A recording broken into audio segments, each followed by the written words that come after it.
live on the interwebs.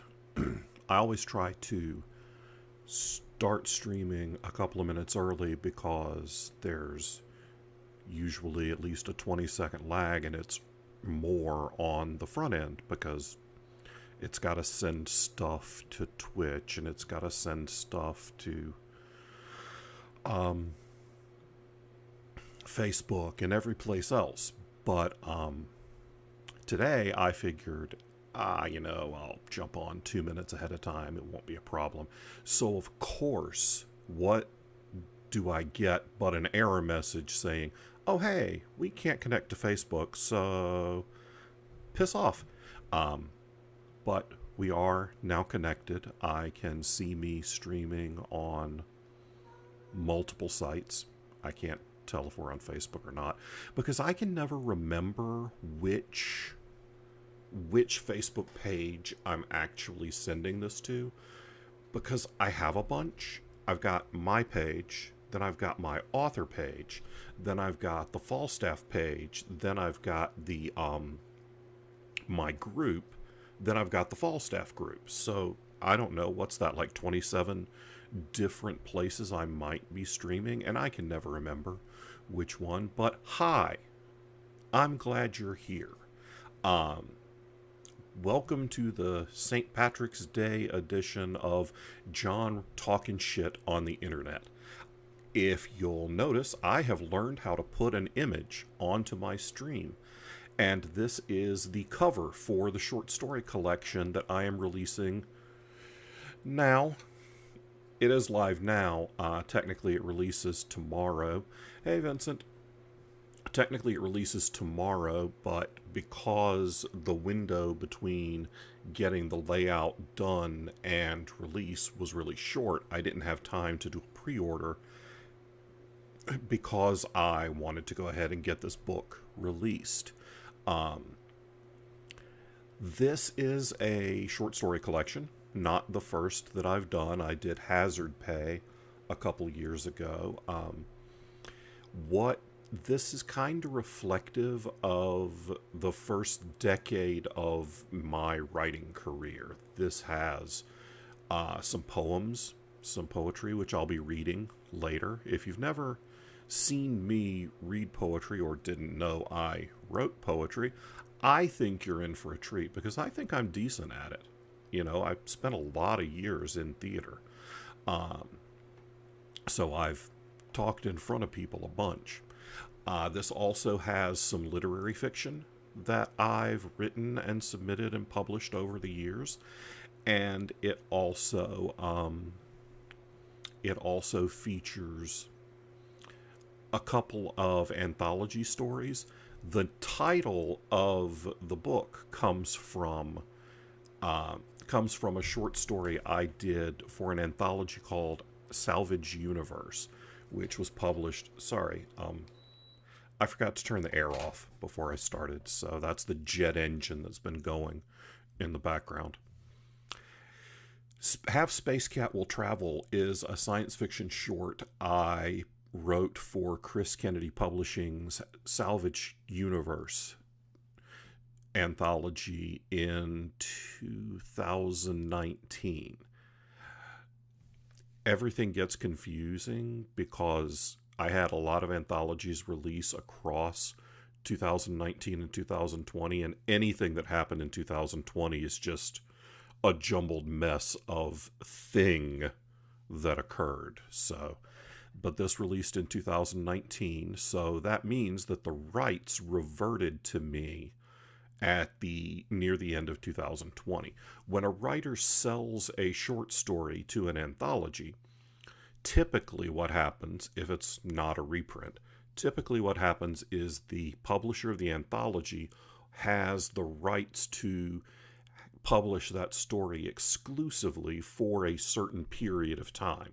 In this case, it was a 12-month exclusivity period. That meant that until 12 months was passed, I couldn't do anything else with the story, and the only money I was going to make was what Chris was paying me.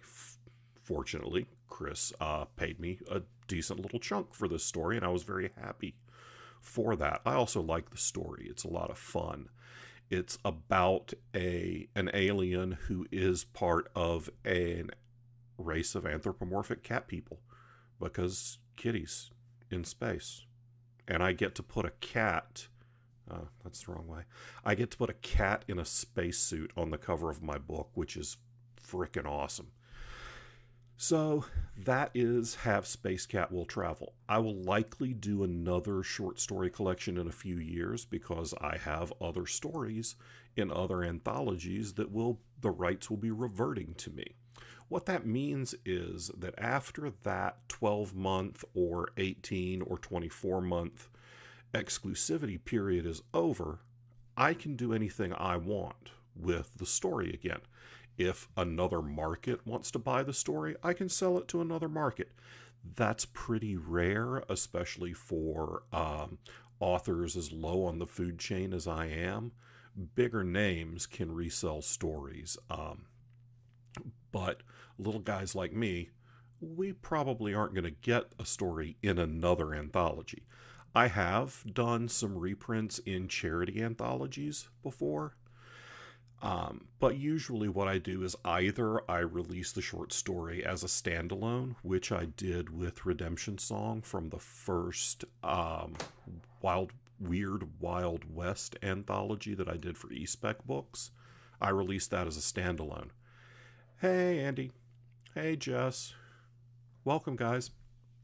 So I released those as standalones, but with this, when Space Cat reverted to me, I realized I had a bunch of stuff that probably none of my newer readers had seen, including my poetry, which I'm pretty proud of. So I decided to put it all together. And it is available now in ebook and paperback from Amazon. It will be available in paperback from all other markets, and it will be available in hardcover because the idea of having that image on a hardback sitting at my table was hilarious. So I decided to build it that way. But before we start, I want to address something that happened in the news yesterday. Some nutbar, shithead white guy terrorist murdered 8 people in Atlanta across 2 different massage parlors. And the police are dancing around everything and not calling him a shithead racist terrorist fuckboy. But I don't care. I will. There are a couple of things going on.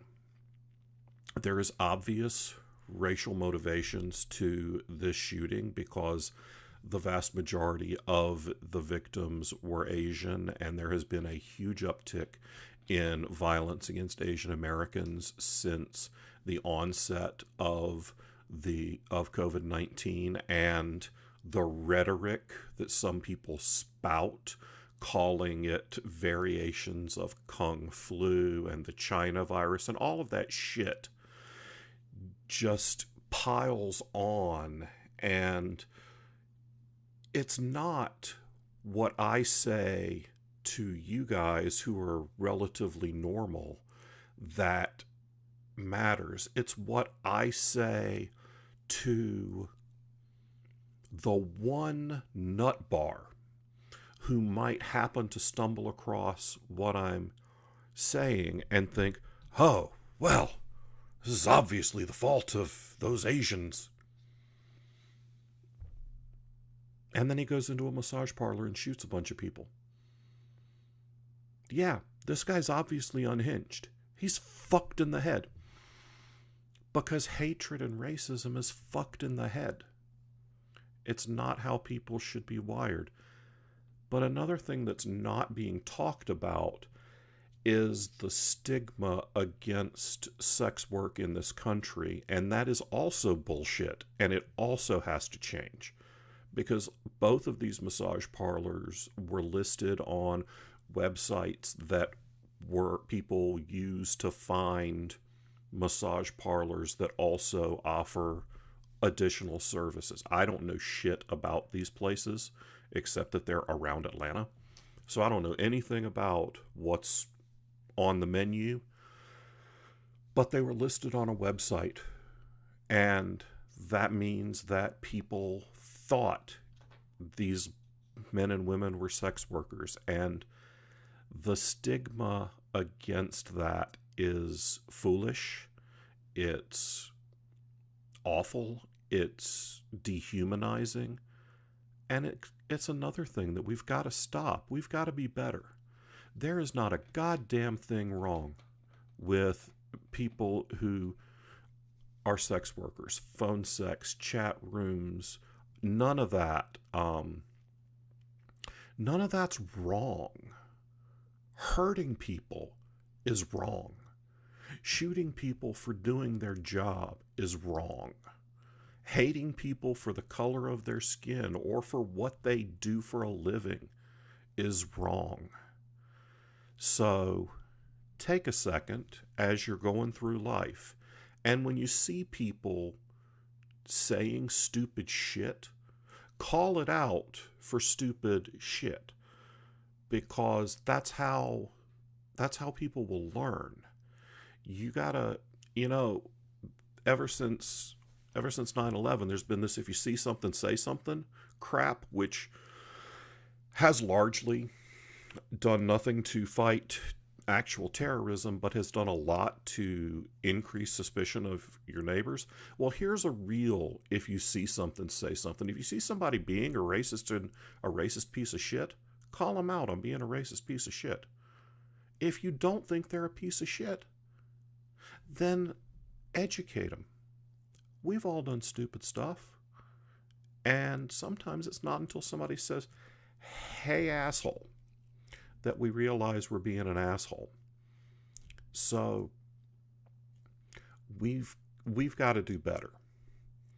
My heart goes out to the families of the murder victims, and to the injured, the man who's fighting for his life and his family. I will not mention the name of the racist piece of shit that the little white domestic terrorist fuckwad. But please take a minute and do what you can do. Everything that you do matters. I've got a fairly wide social media platform, and I'm fortunate that a couple dozen people will watch me babble on a live stream. So what I say matters a little bit. What you say matters. If you're a teacher, what you say in the front of that classroom matters. If you're a parent, what you say to your kid, and sure as shit, what you say in front of your kid's friends matters. If you work in an office, what you say around the water cooler matters. It's not just like Sondheim said in Into the Woods, it's not just that children will listen. It's that everyone listens. And the more often something is said, the more often it seeps into our cultural unconsciousness. So work on making what you put out there better. And to that end, I'm going to read poetry. I will warn you, like so many things in my life, my poetry is not, it ain't Keats, y'all. It's inspired by country music songs. It's inspired by comic books. It's inspired by people I see. So Melissa, when she was proofing the book for me, she said that I have to read this poem on the stream tonight. So I will do so. This is called Foxglove's Henna Worshipper. And it's inspired by Neil Gaiman and Chris Bachalo. And It comes from a scene from the comic series Death, the High Cost of Living. The girl with the long gloves came to the city to get away from the man with thick pork chop hands and sing her songs in coffee shops to crowds of one. The calluses on her fingertips plucked notes from sweaty air. Her solitary spectator drank spiced cider in the corner and dabbed his eye with paper napkins. The thing I like about poetry, and I haven't written it in years because this is my job now and I have to do what pays the bills. But the thing I like about writing poetry is the sparsity of it. I'm sure that's not really a word. But the way that you're just taking the tiniest little snapshot of a scene, even more so than like flash fiction. You're paring things down as much as humanly possible, and every word matters. You know, I haven't looked at this poem in years. I remembered that I liked it, and it was actually accepted into a literary journal called Cackalack, but I didn't follow up and never sent in the revision that they asked for, so it never got published, which that's a thing that happens when you have ADHD as an adult. Things just slip through the cracks all the fucking time. But I hadn't looked at this in years, but the man with thick pork chop hands, that's pretty good. This next poem is one that I trot out whenever people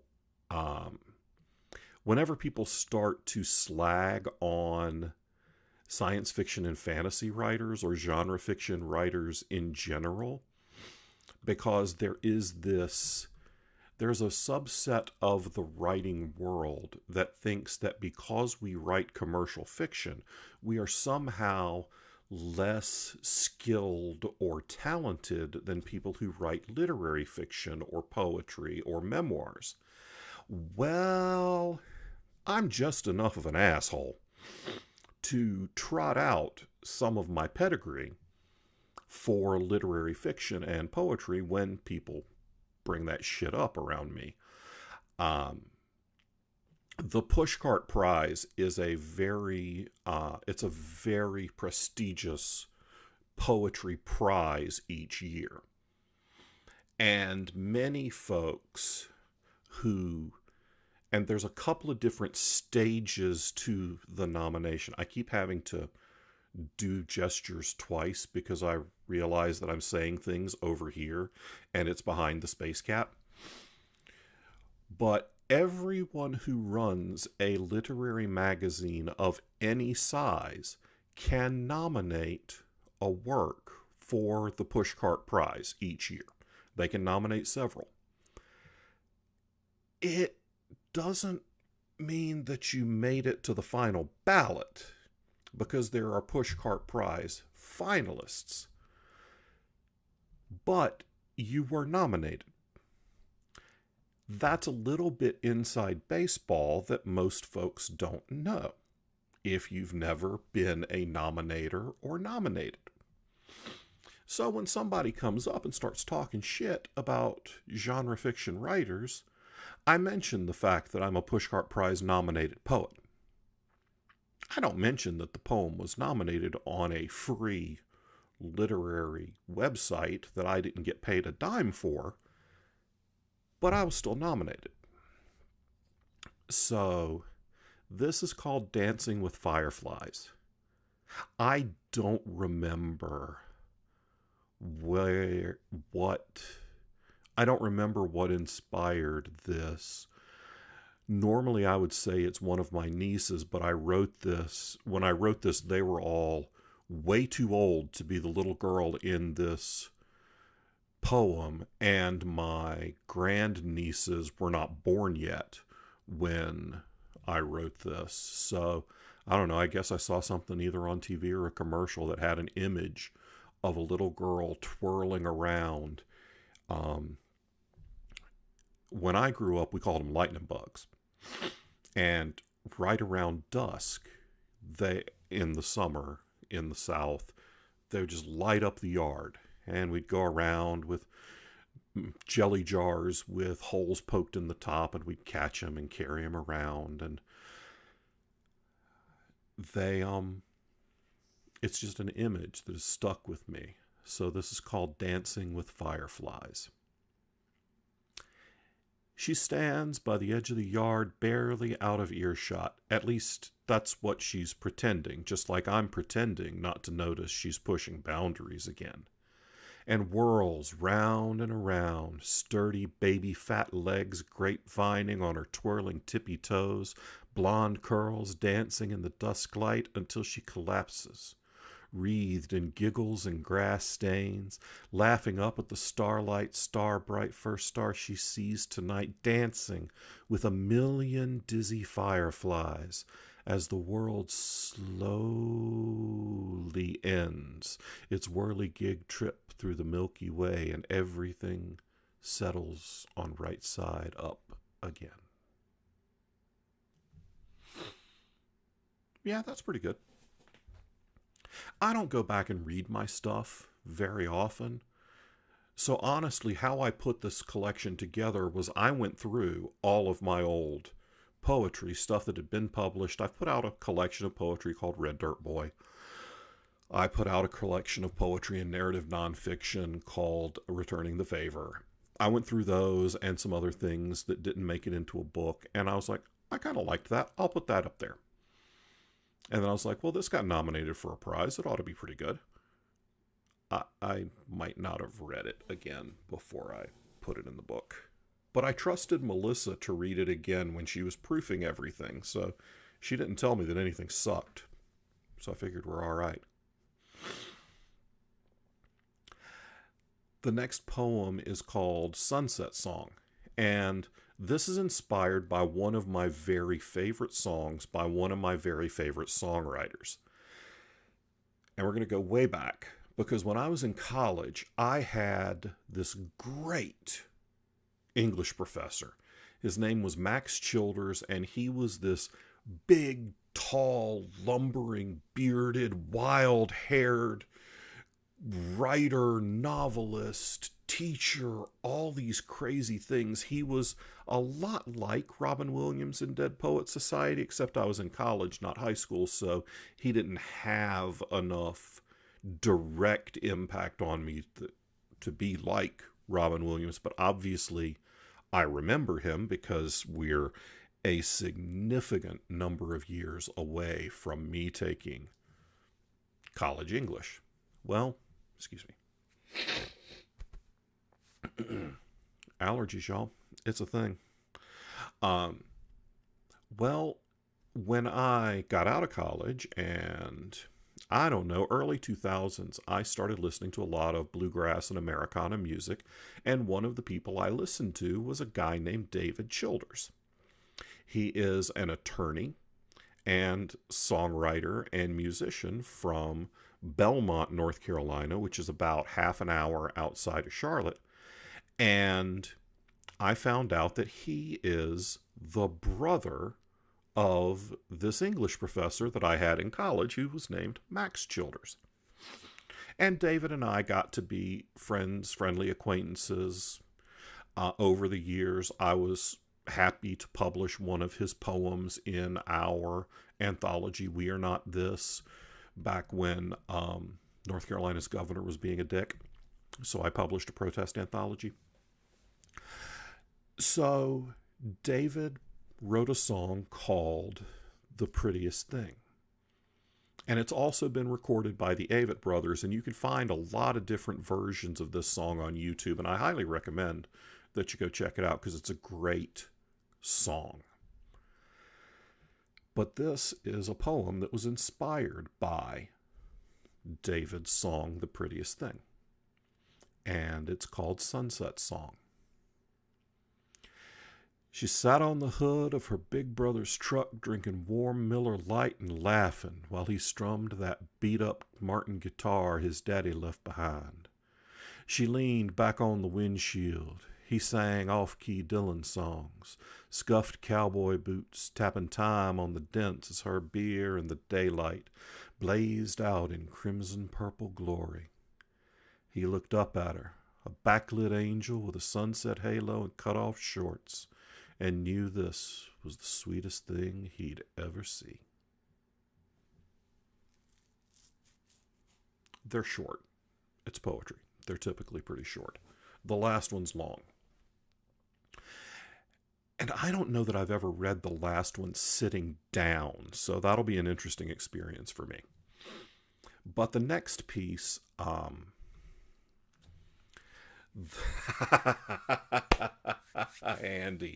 Andy says in chat that this almost makes her miss her MFA years. Almost. Yeah, you had a rough time in your MFA, babe. I'm glad it didn't completely ruin you. If you want to get paid as a writer, an MFA is not required and frequently not encouraged. This next poem is actually inspired by a really mediocre sports movie. I know, it's a stretch. It's a shock. I'm not terribly athletic, but I love sports movies. All of them. From Rudy to Mighty Ducks to The Big Green to Varsity Blues.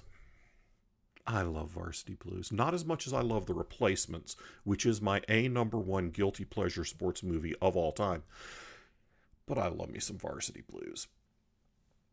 And there's a scene in Varsity Blues where the big fat kid is out in the football field late at night, drunk as shit, with a 12 gauge, shooting up his football trophies.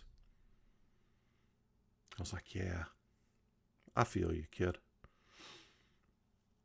And then I extrapolated and shifted and moved things around. So this is called Death of a Small Town Sports Hero. The middle-aged high school football hero stood on the 50-yard line and looked around at the wreckage of his adulthood scattered in the laurel wreaths of his youth, as trophies and whiskey bottles and wedding rings glinted in the grass while the dew slowly soaked the cuffs of his bulging size 48 elastic waistband slacks and ruined his expensive Italian shoes. He stood there, swaying to the deafening chants of the nubile cheerleaders that still sucked his dick on the hood of his dad's Chevy behind the field house in the shards of his bourbon-hued memories. The golden boy turned used car huckster with bad knees and failed hair replacement sat down in the middle of the field, wrapped his arms around the broken pieces of the state MVP trophy, that plastic and lead-painted pinnacle of his life, and kissed goodnight to the Saturday night special.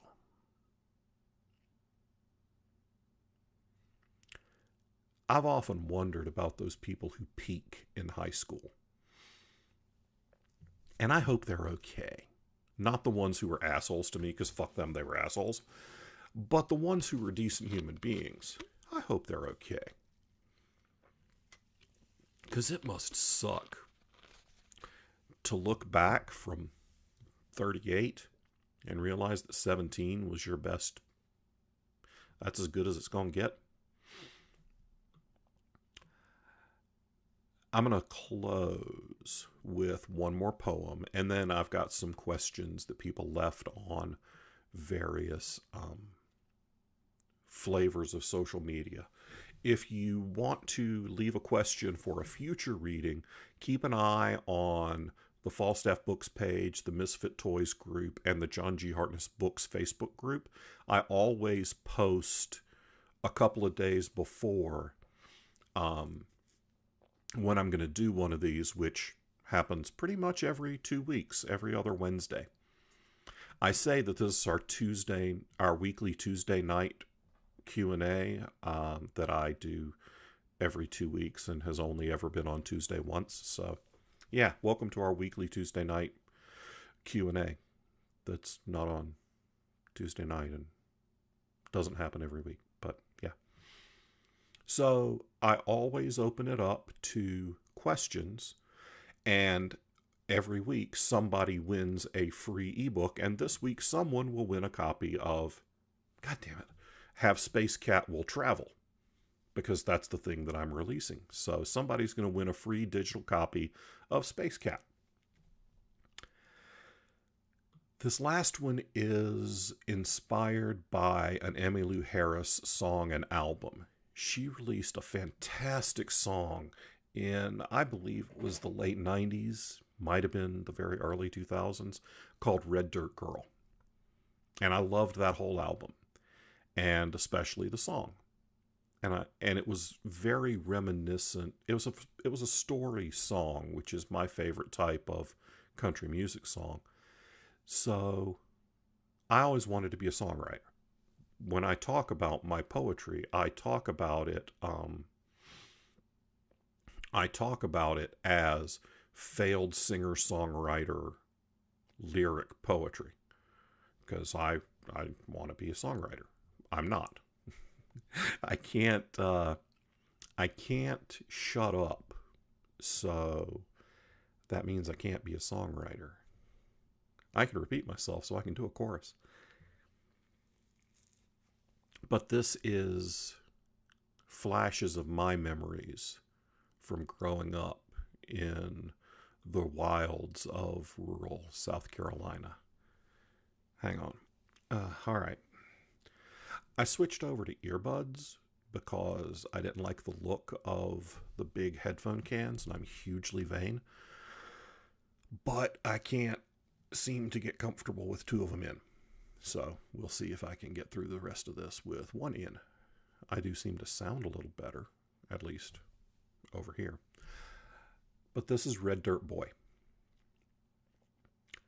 I am the red dirt boy running barefoot down the gravel road in the middle of summer to Mama's house, fighting and throwing dirt clods at my cousin, 'cause it's my turn to sit on the ice cream churn, and you done it last time, and I'm gonna get a switch for your ass if you don't straighten up. I am sun-bleached hair and brown skin, splashing in the creek, catching crawdaddies in a jar and throwing mud pies at each other while we walk through the thistles home, dodging cow pies and horse flies, hitching a ride on the tailgate Uncle Ed's pickup truck, bouncing across the ruts in the hayfield.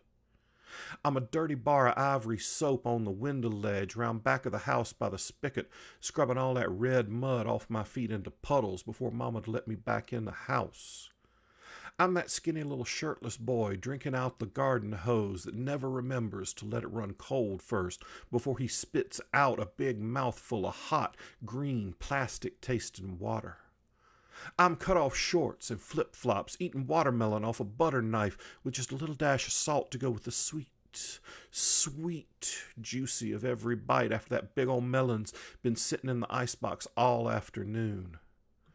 I'm sitting on the porch listening to my sister sing while Daddy picks a little on the front porch as the dog day storms roll in. Thunder means God's bowling, and rain when the sunshine means the devil's beating his wife. But who'd marry the devil anyhow? I'm home. I'm safe in Mama's arms while the lightning dances across the horizon. I'm home. I'm the smell of wood smoke in January with a load of firewood in my arms. I'm more than a memory that flashes like fireflies in Granny's azaleas, gone like mud puddles from yesterday's rain in the glare of all those tomorrows. I'm home. And that's a little peek into my childhood. Except my father didn't actually play anything. My grandfather did, but his arthritis was too bad before I was born. So, but yeah, that's a lot of that is how I grew up. So I hope y'all enjoyed the reading portion of it. There, fuck it. I'm just taking those things out. I hope y'all enjoyed the reading portion of tonight's weekly, not weekly live stream. And now it's time for the Q&A. So I don't have any of the places where this is streaming currently visible on my monitor, so you can't really ask me questions during the stream. But like I said, go to the Misfit Toys Facebook group or the John G. Hartness Books Facebook group, and you can leave questions there every week. Tracy James asks, where does your cat sleep? Well, Tracy, he's a cat, so any goddamn where he wants is where he sleeps. Currently, his post, and he tends to rotate every couple of weeks. He'll find a place, and that's where he'll be. Currently, it is a very soft throw pillow on the end of the couch. So what he'll do is he will come into the den, walk past me, walk past Susie, and hop up onto a wooden bench at the end of the couch, hop up onto the arm of the couch, and then hop down onto the pillow, turn around a few times, and then settle in on the couch. And what makes this work out really well for me is that the couch is long enough that I can sit up at one end, and it's situated kind of long ways along the long wall in the room, and the TV is on the short wall at the end. So if I sit up at one end of the couch to play Borderlands, there's just enough room for the cat to be on the pillow at my feet and me not kick the kitty, which means that the cat does not claw the shit out of my feet, which is a bonus because I don't wear shoes in the house very often, kind of not at all. And I often don't wear socks in the house because Susie says I pick up crap all over the floor, and then she has to pull it off my socks. So I'm usually barefoot. So I'd like for the cat not to claw my feet to shit. So this is a really good spot for Kitty. And it's not in a basket of laundry. Although we did just bring laundry down today, so I expect that's going to change. I expect he's going to be in laundry soon. Mark asks, fuck you, Mark. That's his name, fuck you, Mark. Mark asks, what's the hardest part of being an author/publisher? Well, the hard parts of being a writer, probably the hardest part is the same for both, and it's promotion. As a writer, it's hard to get out there and get your work in front of people and get the eyes on the product. And then as a publisher, it's hard to get other people's work out there and get their eyes on the product. I've said before, I don't know if I've said it on these streams or not, but I've said before that as a very small press, I feel like our job is to teach authors how to be published authors. So me helping them get on at conventions and helping them learn about newsletters and learn about doing various types of promotion is part of my job. So that's very rewarding. But keeping track of the way people are finding out about things is a constantly shifting problem. I started doing these live streams this year. I started doing YouTube stuff last year. You know, when I started off, I wasn't doing any kind of video content. I was doing a very little bit of video content. I did some interview stuff, which fortunately, it looks like I'll be able to get back to later this year since vaccinations are going pretty quickly, and it looks like we're actually going to have some conventions. I'm very happy about that. I miss you guys. So, yeah, promotion is the hardest thing. I mean, writing's the part we love. The ugly truth of it that people learn is that writing's the easy part. Writing's the little bit. Making the connections to sell the book either to an agent and a big press or to just human beings. That's the hard part. Rebecca asks, do you get writer's block? And do you have any advice on how to shake it? I don't ever own up to getting writer's block. I have days I don't feel like writing. I have books I don't feel like writing. Literally every book I've ever written, at some point, I hated and wanted to throw the whole thing away. Usually I don't. One time I did. I've told that story. If you haven't seen it, catch me sometime later or put it in a question. I'll tell you the story. So what I do when I either get writers, if I don't feel like writing, then I take a day off. I'll play a lot of video games. God knows I have enough publisher stuff to do to where I can take a full day without putting a single new word on the page and have a full day. There's always stuff to do. I've got a whole little row down along the bottom of sticky notes along the bottom of my monitor and plenty of documents on my desktop that need my editorial. I got plenty to do. So if I don't feel like writing, I don't. I try to take at least one day every week to not do any writing or publishing stuff. I try. I suck at it. Now, if I get stuck on a story, that's what people often refer to as writer's block. You're going along and you don't know where to go next. That's where I find that outlining is really useful. If I have outlined the story and I'm lost and don't know where to go, then either I have veered off my outline or I decided that my outline wasn't any good. So I need to go back to the place I veered off my outline and outline it again. Fix the outline. That helps when I'm specifically stuck on a plot point. I did that a lot on Black Knight 8. That book went in a lot of different directions, plus I wrote it in the height of the pandemic and the social unrest that was 2020. So that book was... Actually, no, I didn't. I wrote it in 2019. I revised it during the pandemic. So I don't know why the hell that book just wandered all over the place. But it did. Oh, no, it was conspiracy theory. It was the last Harker book that meandered all over the place. And I had to go back and restart and go back and restart. I restarted the book 2 or 3 times, and multiple times I went back a chapter or two and completely changed the direction. I outlined that book in 2 or 3 chunks as opposed to outlining the whole thing.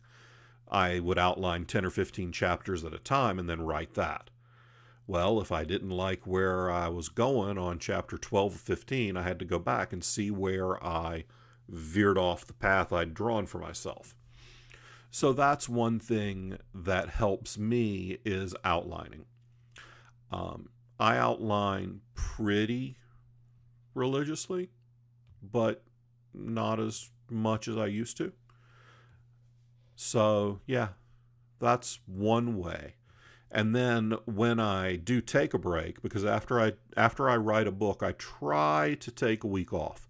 I'm not going to get to take a week off after finishing this Shingles book tomorrow and jumping back onto Bubba. I have to get Blaze of Glory finished. I'd really like to get it finished this month. So I'm not going to have a week to take off, but maybe I'll take a couple of days. But when I'm getting back into writing, I start at a lower word count. I try to write a chapter every day. And for me, that's anywhere from 18 to 2,500 words, 3,000 if I'm feeling really long-winded. So when I'm just getting back into it, if I don't feel like I can make 2,000 words a day, then I'll stop halfway. I'll do a session where I write 500 words, then I'll do another session where I write another 500 words. if I'm cooking, I can do a session where I write 1,000 words, go play Borderlands, watch NCIS, whatever, come back and do another session where I write another 1,000 words, and then I've done my work for the day, and then I switch over to editor and publisher. So breaking up my word count in chunks really helps me. Also works well with my ADHD because 45 minutes to an hour is about all the focus I've got. Larissa asked, how did I build my network of authors, editors, and artists? Face-to-face. At convention after convention after convention, I can point to almost every author that Falstaff publishes and tell you the convention I met them at. There are a few that I've never met face-to-face, but I don't know that I brought many of those in. There are a few that have come in on recommendation, but the vast majority of our authors, I know them face to face. I have shook hands, hugged, drank, bullshitted with them. It's the most valuable part of going to conventions for me. I've said it many times that that I don't go to conventions to sell books. I go to buy writers. Oh my God, Andy, yes. The Arkansas State... Oh, God. Andrea Judy, who writes as Judy Black for us, and I did a convention in Arkansas. It wasn't where we first met, but she's right. It's the fire that forged our friendship. We will forever be connected. Although, frankly, we'll forever be connected for the first convention we met at, which was Sweatfest in Kentucky. All of us that survived that Baton Death March of convention where in 100-something degree heat, the air conditioner shits the bed in a terrarium of a hotel. This was a motel where all the rooms are all the doors to the rooms are on the outside, that they had basically done under the dome for. They dropped a fucking fishbowl on top of the hotel. So all of the air conditioner units for the rooms blew out into the outside hallways. And what used to be the little atrium area in the center was now covered up by glass. And the air conditioner shit the bed on Friday afternoon of a 3-day convention. Andy says in chat that when she touched the handle of her hotel room door, it was hot. Yeah, I literally had to use my shirt tail to open the door to my hotel room. Like when you're a little kid and they say if you touch the handle of your door, don't go out because it was because that means there's a fire in the hallway. No, it was just that damn hot. Oh God, it was bad on Thursday. I didn't get there till Friday, but man, it crapped out completely like an hour after I got there. But everybody who survived that, and me and Andy and Sarah Adams and Emily Leverett, Sean Taylor, Bobby Nash, I think was at that one, Frank Fradella, Alan from Dark Oak. There were so many awesome friendships made in that Sweatfest. Because seriously, when you are pouring sweat just walking from your door to the stairwell to go down to where the panels are, it's worse than downtown Atlanta Dragon Con weekend right after the parades when it rained that morning. It was steamier than that. And that was some sauna shit, y'all. So yeah, the connections I've made at conventions are invaluable. And I know a lot of people get really stressed out about going to conventions because they're introverts and they think they're socially awkward. We're all socially awkward. Every single one of us if we look like we're not, then we're just real good at faking it. So understand that everybody there feels as goofy and awkward and out of place as you do, with a few notable exceptions, and most of them are all assholes. I feel horribly out of place at most conventions because I'm sitting on panels with people who've been publishing for 20 years and got hundreds of books and won big prizes and made big bestseller lists. And I'm sitting here like, I'm Charlie Brown. I got to rock. But then I'm like, well, but we all have to set our indents in Word before we start writing. We've all got to do the same crap. So, if it's me, if it's me, or if it's Stephen King. I mean, come on. His first published stuff was in pornos. So that ain't no worse than my first published stuff being on gambling websites that are mobbed up as shit from Lithuania. So everybody at a convention feels every bit as awkward as you do. Larissa further asks, how did I learn how to publish books? On myself. I was my own guinea pig. I started off self-publishing. When I wrote my first novel, The Chosen, by the way, if you're going to write a novel, try not to pick the name of a very famous National Book Award winning novel. Do not recommend. When I wrote The Chosen, I put the book in a drawer for a year, and then I started reading blogs and going on message boards and submitting. That's where all this poetry came from. I submitted poetry to online literary magazines to learn how to submit, to learn how to write query letters. So I put the book in a drawer for a year and researched the industry. I went on a website called KBoards.com. It was called Kindle Boards back then. That was where serious self-published authors went to learn from other serious self-published authors. I haven't been on there in a while. I don't know if it still exists or is still useful. I spent some time browsing the Absolute Right water cooler. I went everywhere I could to learn about the publishing industry. Nowadays, there's a ton on Twitter. God, avoid book Twitter drama, though, because book Twitter's crazy. But you can find a lot of real information out there. So, yeah, I mean, and I made friends, real friends, off of people I met on KBoards.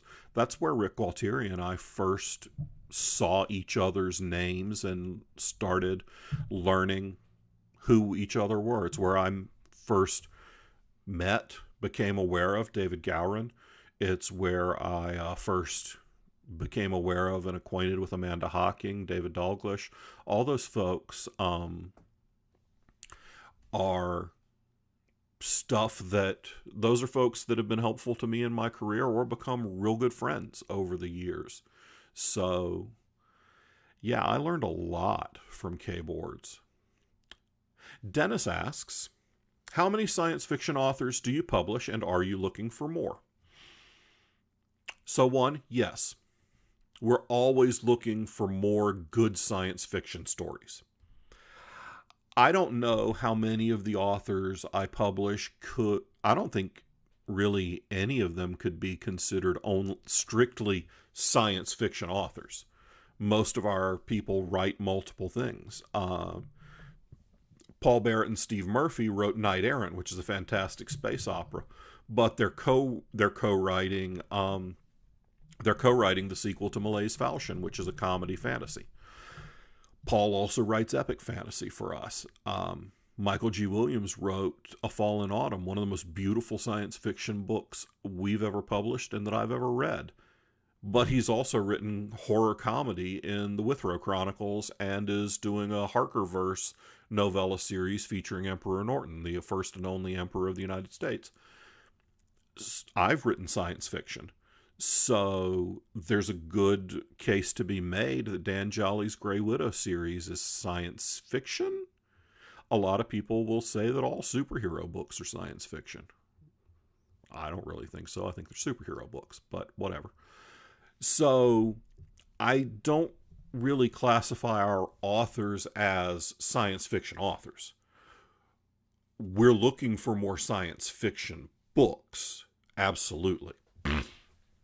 And Dennis, if you have something, John at falstaffbooks.com, send me a letter in the first 3 chapters. So, yeah, we're always looking. And last question for the night. I don't know if it's Andrea or Andrea. I'm going to say Andrea, and if I'm wrong, I apologize. Some names can be pronounced in multiple different directions. Andrea asks, what is the number one challenge involved in introducing new authors? There are 2. From a strictly sales side, it is awareness. It's visibility. A lot of new writers are very concerned with piracy and theft of ideas and things like that. And they are real concerns. But for a brand new author, obscurity is a much greater danger than piracy. The signal to noise ratio is so bad right now. There are so many writers, and there are so many writers trying to game the social media landscape. You go on social media and everybody wants to do a writer's lift and boost your number of subscribers. Subscribers don't mean a goddamn thing if they're not engaged. I subscribe to a bunch of people and I don't know shit about them. I see their stuff and I scroll on by. There's, I don't know, maybe 100 people on Twitter I engage with. Those are the people that matter.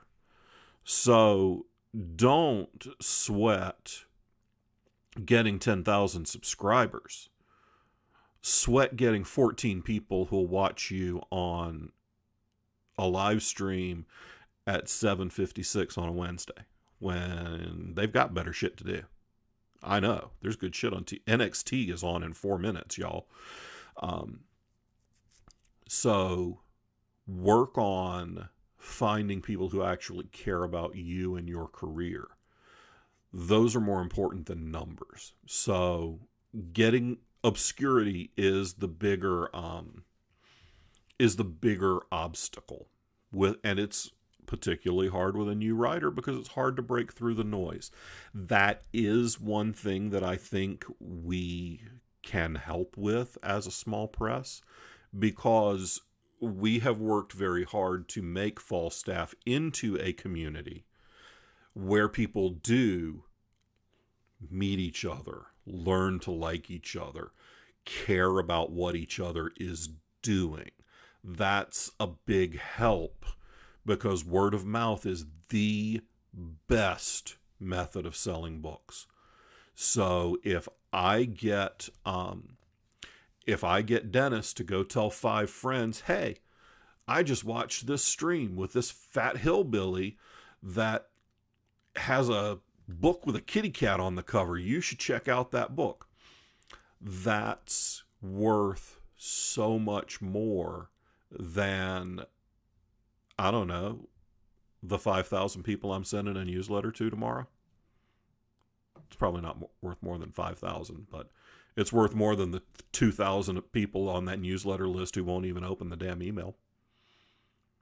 Because those are 5 people that I have indirectly interacted with. It's one reason I spend so much time doing this. I spend time doing this stuff. I spend time on Facebook. I spend time on Twitter.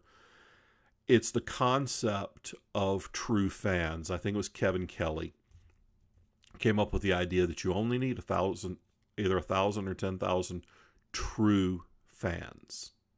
The people that'll buy every single thing that you produce, and they'll buy the limited edition thing, and those are the people you're looking for. The people who'll be evangelical about your stuff.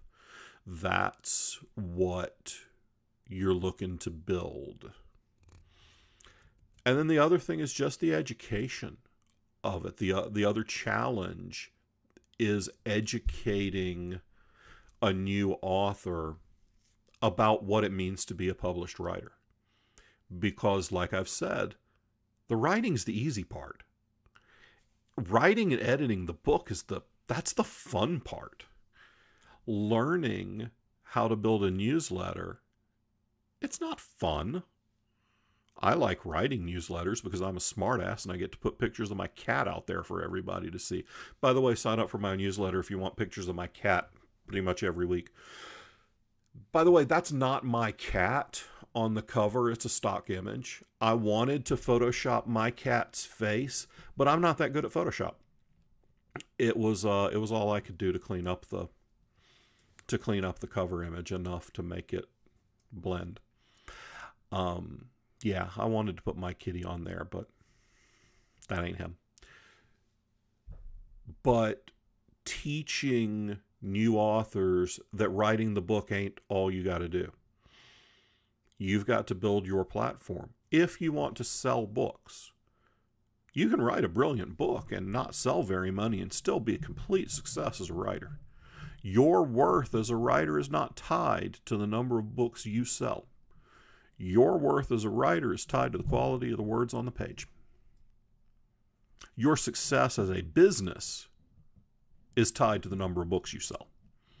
Because as a writer who gets paid for their words, you are a business. My success as a writer has not shit to do with the money that comes in the door.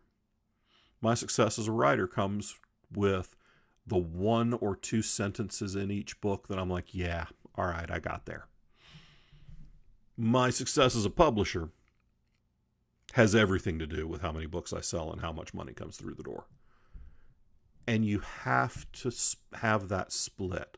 You have to have that self-imposed dichotomy between your publisher self, your business writer self, and your artist writer self. And then, when you're sitting down to write, the artist writer's driving the bus. When you're working with your editor and they say, I think maybe we want to change this because it doesn't read very well given the current political climate. Then you put your publisher hat on and you think, okay, yeah, I sound like an insensitive boob. I shouldn't put that out the door.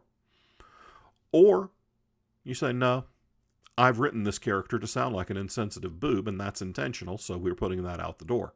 And then you're like, okay. But yeah, understanding the split between the creative writer and the business writer is very important. And getting folks to learn all of the bits and pieces, to learn how to build a newsletter, to learn how to create a Facebook group, to learn how to lift up other writers in the publisher's stable, or to learn how to make friends with other writers. All of those things. That stuff's tough, and it has not a damn thing to do with the words on the page. But it can have a lot to do with the money in your pocket. So it's a constant balancing act between art and commerce. And sometimes, some days I spend a lot more time on one side of it than the other. This week has been a lot on the commerce side. I'm writing a shingles book, which is purely commercial. I think there's some fun stuff in there. It's going to be, I think, a decent book when I'm done. It's called Deader Than Hell, and it'll be out on April 1st. Yes, I know it's March 17th. Yes, I am shitting bullets about that. But it'll be out on April 1st. So, but that book's not high art. It's a shingles book. It is a Goosebumps style parody of a parody of True Blood, for fuck's sake. Yeah. I'm not sure if a parody of a parody means it's sincere. No, it's not. It's a parody of a parody. I mean, the main character's name is Dookie Brickhouse, for fuck's sake. So yeah, that's called Deader Than Hell. It'll be out April 1st. So yeah, that's probably the hardest thing is teaching all of the ancillary bits that aren't writing. So there you go. That's what I've got for you tonight. We've gone a little longer than an hour, which is kind of what I always shoot for, because after about another 5 minutes, I'm just like, I'm bored. I know I'm the one talking, but I'm still bored. So thank you guys for hanging with me. For those of you who popped in and popped out, thank you for stopping by. Good to see you. I hope that everyone will run out and pick up Have Space Cat Will Travel tonight, tomorrow, Friday, whatever. Sorry. So I hope you'll come out and buy that. Pick up the collected edition of Mason-Dixon Monster Hunter Season 1, which is also available right now. And that's a fantastic horror comedy. If you love Bubba the Monster Hunter, you'll absolutely love Mason-Dixon. It's by Eric Asher, who's a fantastic writer of the Vesic series and the Steamborn series. So swing on by the Amazon and pick that up, or order it from your local bookstore. And I will see y'all in a couple of weeks when I'm going to be talking more about shingles and parody and writing comedy. So, thank you. Thank you, London, and good night.